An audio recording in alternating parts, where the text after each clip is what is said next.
Hello, everybody. Welcome to FSU Coach Live. My name is Tim Magnus, joined this afternoon by Danny Struck. He is the president of the Indiana High School Wrestling Coaches Association. Danny, you and I have had some fun electronic issues today, challenges, so I'm glad you're able to join me, and thanks for your patience. If you wouldn't mind, just very briefly tell us a little bit about yourself, and then we'll get into some of the coaching topics. Yeah. About myself, I'm in Jeffersonville, Indiana. It's 1 mile north of Kentucky, 1 mile north of Louisville. I can actually see it from my classroom. I'm a weight room instructor, I guess you say, a strength coach. I also am a football wrestling coach. I've coached wrestling for 25 years, football for 18 years. I took a little break. Next year will be my first year back. I'm our school strength coach. I also serve as our Coach Association president in Indiana. I'm on the USA Wrestling National Coaches Council. I'm on our state board for USA Wrestling here, what we call the ISWA. And just super excited to be on here. You were talking about technology, and I was watching your intro. We're the Red Devils, and your little fire thing, like, I'm going to steal that. So, I've already learned something being here. Awesome. Well, you've learned a lot over the years as a coach and coach educator. You've been to a lot of training, and I'm curious what your perspectives are of coaching in the 2020s compared to maybe when you started a few years ago. Interesting, since we have the technical logical issues. See, that's somebody that was born in the 70s, and I don't even know how to say the word. So I got to rethink my answer. I was going on and on about how it was all about technology that made it different. That's an obvious answer. I think everybody at any clinic would say. I've been to over 110 clinics now. And it's funny, at clinics in the 90s, we didn't do technology portions of a coaching clinic, right? It was all technology. And then we started moving, or all technique. Then we started moving into a word you threw out at me a minute ago, was pedagogy. Just philosophies, how-tos with kids, how-tos with adults. And now we're moving into almost every clinic I go to has a technology portion, how to set up a web page for a kid, how to set up a web page for an adult, how to raise funds through there so you don't actually have to go door to door. So all that's changed, and I think that's an obvious answer. But I think an even bigger answer than that would be how many directions were pulled. It popped into my head as I ran upstairs to check on the technology. I was like, man, well, if this isn't working, I could run back to school and I could check on weights. Then I got to talk to my football fundraising mom, and then my wrestling fundraising one. And is that the elementary board, or is that our club board? Which middle school is that for? And it's the directions were pulled. And I'm just trying to do something fun like this that is coaching. This is honestly to better myself as well. But I think the balance of how we're pulled, and then, you could just say, we'll give up some stuff. And sometimes if we give up something, we regret it. So like right now, I just did my 10th weekend of off-season wrestling, like 10th Saturday in a row where I was at a club meet. And I told my fiance, I was like, man, she goes, you love it. You love wrestling. And I was like, I don't know. Do I? And because at that moment I didn't anymore, right? I loved it. I didn't like it, that whole thing, whatever words you want to use. But I know when next in season hits, I would have regretted not spending the last 10 Saturdays with the kids. And I know my dad coached football for 25 years. He didn't have to do that when he was coaching.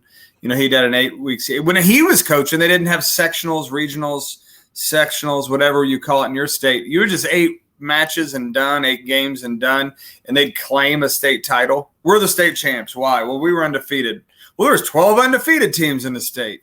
Nobody could created a 4-week, a 6-week state tournament, and then nobody had created travel teams, and nobody had created 7-on-7, and it's different. Like maybe a kid getting into it today can even handle it better. But also I see kids getting into it today. When I say kids, I mean 22-year-olds. Less people want to coach anymore. They want to do it for a business, run an academy of some sort, the Pickleball Academy of Southern Florida. because they're going to get paid every Saturday. I don't get paid every Saturday. I'm our high school coach, is expected of me. So the directions were pulled, I think, is my long answer to that question. Okay. So if that is the case, and I think it's fairly accurate, and if anybody watches several of these, you'll see that discussion coming up more than once. How then do you stay balanced so that you're not overwhelmed, so that you don't take on too many responsibilities, so that you can spend time with your fiance? How do you make that happen? And is it a case of you're just adding stressor and stressor and stressor, and at some point you're just going to go, you know what, I'm done with this? Well, first you find a fiance or wife that doesn't like you very much, and then they're like, go every Saturday. So that's harder to find than one that likes you, right? You have to find somebody willing to marry that doesn't like you enough to hang out with you. And then once you do that, then you start, for me, like, we try really hard to constantly, I think you have to be okay with no rest. I need to have rest, but the people around me, like, I needed to get to my nephew's baseball games last night. Last week I had an emerging sports meeting for the IHSA in Indianapolis, where my nephew and niece lived. So I knew on Saturday I was missing their confirmation. We're Catholic family. I was missing their confirmation because I was at a tournament, and I hated that. But I knew the next day I had an IHSA meeting. Well, I could drive, and we made girls wrestling a sport in Indiana. So I was happy about that. Well, I knew I could swing through their house and visit them and hug them for what they just did. And I think we have to accept the fact that we don't get rest. I think we're always talking about finding downtime as coaches and resting as coaches. But if I would lay around and rest, I on the minutes I have at home, I think my fiance would be like, well, what about my time now? And I think we have to be okay with a little less of me time because everybody else needs it. And I'm not saying to throw out your own personal health, but like, I know I'm going to rush home from practice. It does sound like you are throwing out your own personal health, though. Yeah, maybe you're my counselor on this today. But I know, like, so tomorrow I'm going to rush home from practice, and we're going to a comedian tomorrow night. Friday, I'm going to rush home from practice, happens to be back-to-back nights, and we're going to a concert because those are two things I know she likes to do. So, I would have loved the hour of downtime in between, or the 2 hours of downtime. But we got to remember, I think, that for 90% of us probably watching, like, I know you aren't a full-time coach. You're an educator, and then you go do the racquetball and the pickleball. And I think I have to remind myself that my coaching is my hobby. It's my passion. It's what I claim is my job, but I have to remind myself that it is my hobby, and my hobby is the thing that's consuming me. And sometimes I have to remind myself of that. Like, this is just your hobby. Because once I remember it's just my hobby, now I can cut practice a half hour sooner. My high school team. Do you? What's that? Do you actually? In the off season, like I looked at my summer schedule actually yesterday, and I had it all written out of what I thought would make the kids the strongest in the weight room. We're 4 days a week in the weight room, and it's off season. We're going to wrestle 1 day a week. And then suddenly I realized I'm staring at 5 days a week in the summer. And I started like panicking. And I cut a day off, and I was like, 4 days a week in the summer looks much more manageable. And I hit print, and I got to practice, and I said, okay, guys, next practice, I'm going to give you the schedule because I'm going to cut one more day off. Because I started thinking like, man, this is summer, and I'm crazy enough to put 5 days a week. So 2 days will be lifting, 1 day I'll be wrestling. And when I looked at that and I didn't feel panic, then I knew it was the right schedule. Because us being at practice and not really wanting to be there either is just as bad as the athlete not wanting to be there. Probably worse, because if I don't want to be there and there's 50 kids there, well, then the next time there's 40 kids there, and the next time there's 30 kids there. And the more that number drops, the more I don't want to be there. So I even said to the team yesterday, guys, we're only going to go 2 days a week lifting and 1 day a week wrestling for the next 10 weeks because I need you to want to be here. And, when school starts, you can beg me for more, but I'm going to make you not be. And for the next 2 weeks, we're not going to step on the wrestling mat. I need you to want to beg me for more instead of me begging you to come to more. And because it's my hobby, but my passion, I think sometimes we as coaches overwhelm the kids with it. I had to remember also to check with our soccer coach and make sure that it did not conflict with his practices. And I made sure our football coach, it didn't conflict with his practices.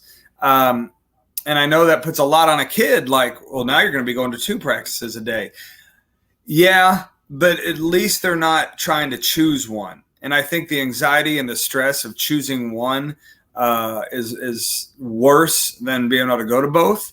I also think champions do more, and that kid, will. I know if I get an hour to come home for lunch, if I ever get that, by the time that hour's over, I'm usually like, man, I'm ready to go again.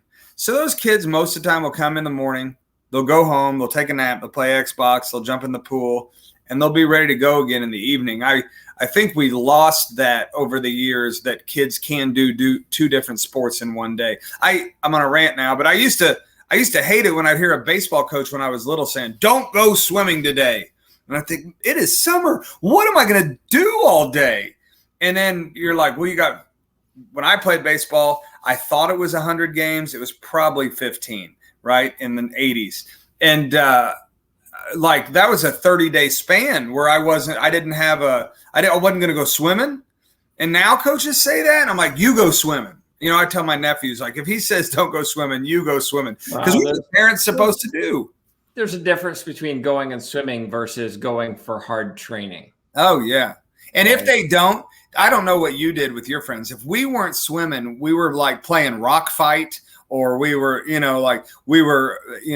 well, just making up games. Like, hey, you ever made a potato gun? Let's shoot it at each other. Like, what the option is sillier of what they're going to do than hanging out in the pool. So to me, doing 2 sports in one day is great, and swimming in the middle is great.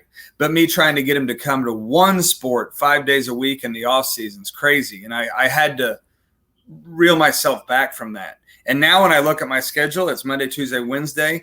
And because my fiance works from home, we can take a 4-day vacation every single week all summer. And I'll be ready to go back, and the kids will be ready to go back, and I'll be ready to go to football with them too, because I won't be so stressed from wrestling. I got a question in the chat box. Ooh. From Gail. You were all talking about the technology changing coaching. Has that enabled us to change things too much and too often, which hurts habits and consistency? I think of text messaging apps. Is she asking us both? Are you going to answer first? No, she's asking you, my friend. Thank you, Gail. You're the special guest on this show. Well, I do use one thing. I think it hurts, but I have to go with it, right? I'm not going to coach forever. And I don't know what the next technology to be invented is. It's probably going to be like a hologram of me that goes to their house and says, get out of bed and come to practice. That's going to happen. Like I think of help me, Obi-Wan Kenobi. You know what I'm talking about?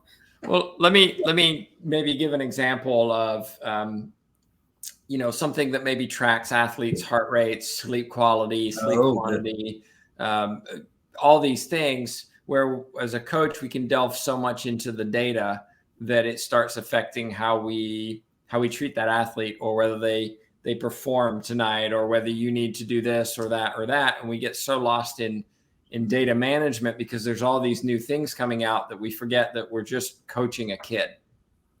Oh man, you gave me a great memory example then. So I'm gonna make sure I don't use names of this technology because it actually works fantastic. But in wrestling, we have this. There's a couple different programs, and when you are recording the kid and he gets a takedown in wrestling, you hit the button and you can go to that part of the match when it happened. And now what I have happening is, because of technology, kids were like they could make their little highlight films, right? And they were trying to throw big moves or do something cool out there rather than just win. And we had a time when I was like, for lack of a better word, fighting with my team because they were trying to run their stats up and make this highlight look better. And I'm like, guys, your stat will actually make us lose. If you were in basketball trying to just shoot the most shots, I want to have the most shots of all time, What about the most points, buddy? You know, and if you're not, so the most shots of all time, you lose the game. So in my wrestling app, they were trying to get the most takedowns of all time. Well, they weren't pinning the person.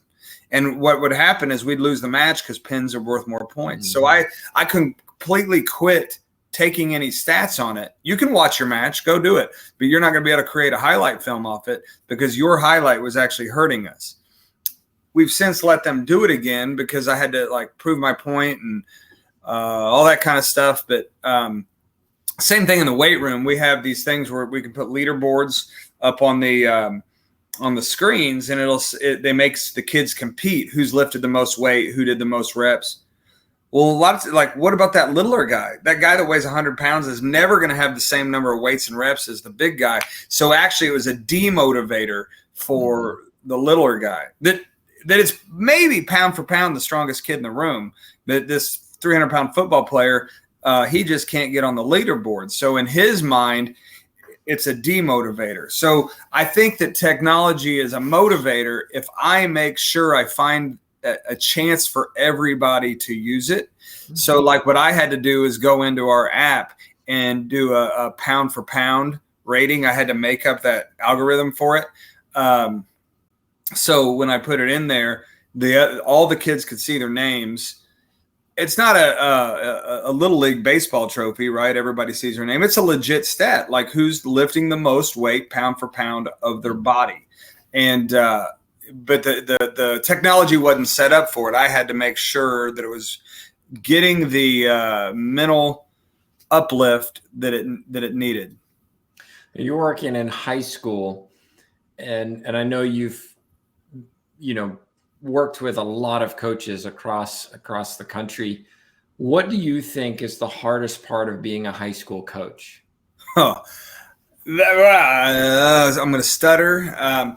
The hardest part right now, because you're asking me today, right, is balancing, trying to do stuff like this. Like I'm at 25 years in, I really want to do things that make a bigger impact than just my school. I'm getting older. I've had 13 joint surgeries from trying to wrestle till I was 40.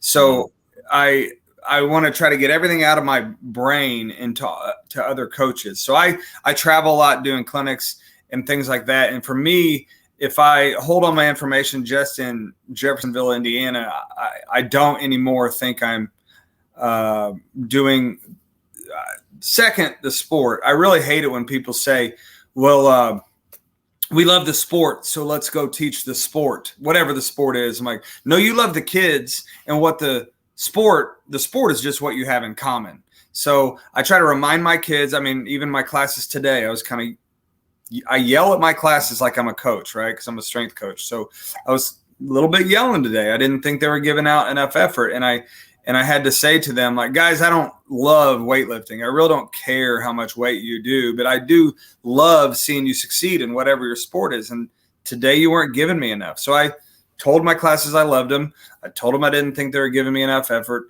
But what I'm saying is for my struggle is as I'm getting older, I want that to be known more, not just from me. I don't care whose voice. I think this FSU coach is awesome platform for coaches.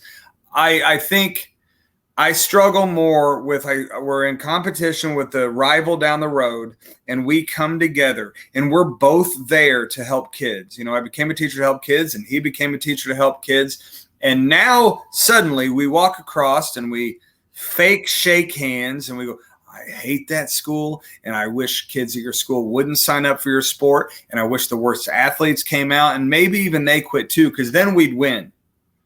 And then I think later, like, man, it would be really awesome if we walked across the field and said, hey, you got 50 kids and I got 50 kids. What could I do to help your 50 kids? Because we both just signed up for a sport to help kids.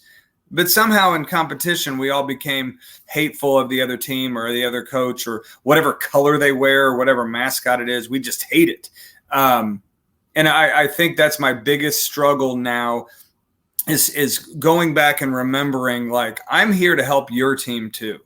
And I'm here to help that team. And wow, we're in an 8-team tournament. I'm actually here to help all 8 teams. Because the hard part is the other 7 coaches don't see it that way anymore. And if we could all remember that, I think sport would be a lot more educational for kids.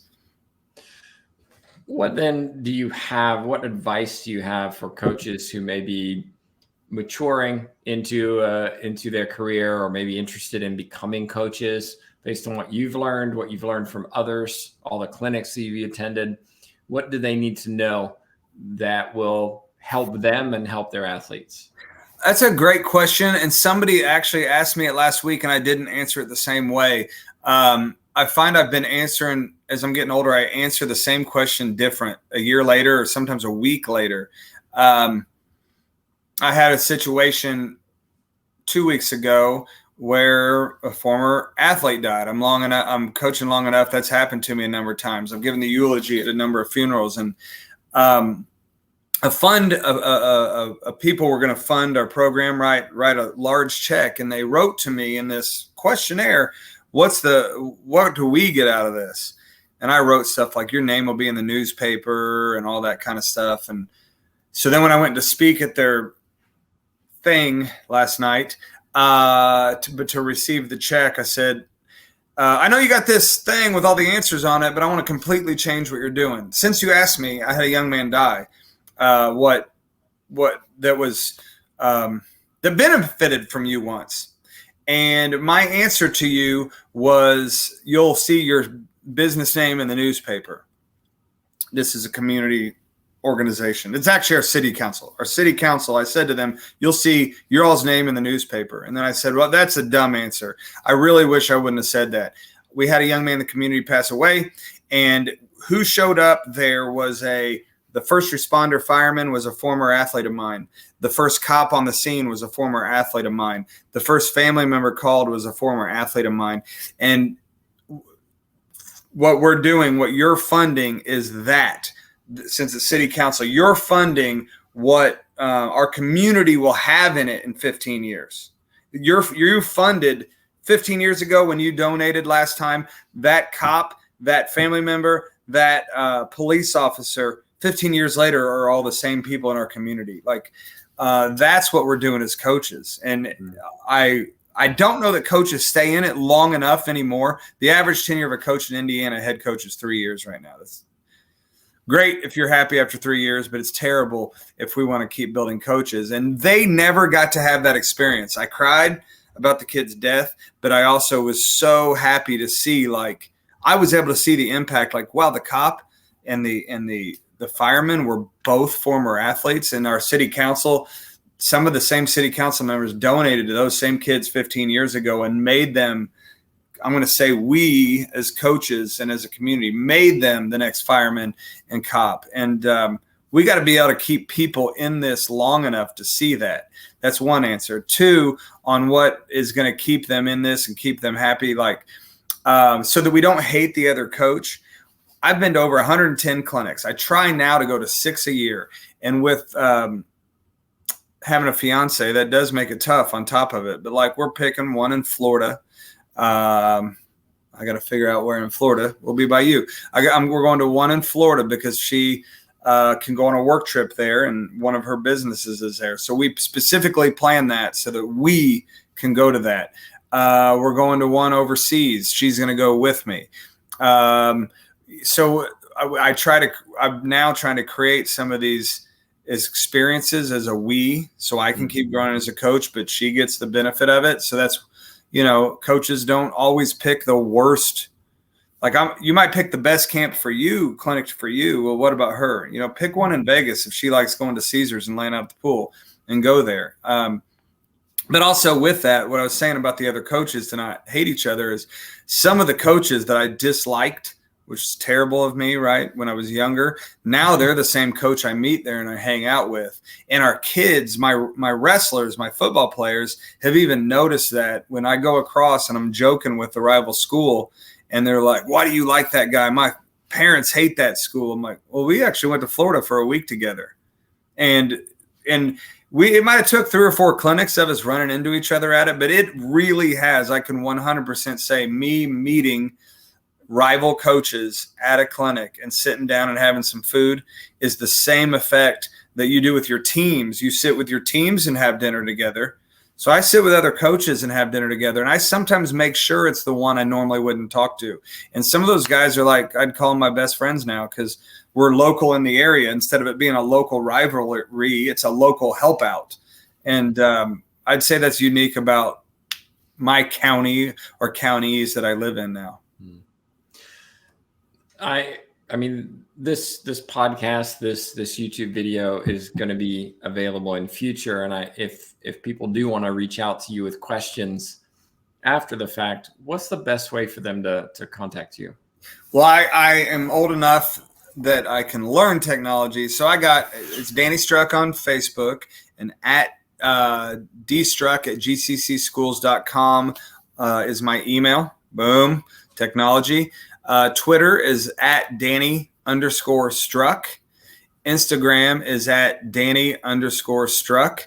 And pretty much any other technology is at Danny_Struck because I try to brand. That's a word. Except for TikTok, right? You're still working on that. Well, no, I actually had it. I don't want to admit it, but it was my phone. I thought that it was ruining my phone, so I deleted it, and I think that's why my whole phone stopped. That's a TikTok story from today. Well, Danny, thank you so much for taking the time to talk with us, and I do hope people reach out to you with questions. Yeah, great time. Just a reminder, everybody, that we try to interview somebody every couple of weeks, and so be sure to subscribe or like wherever you're watching or listening to this. But on behalf of myself, Tim Baghurst, and Danny Struck, thanks so much for watching. One question. Yes. Has anybody done a metaphor on the weight of the whistle for the coach in the background? No. The next time, that's what I'm going to talk about. All right. Sounds good, Danny. Thank you.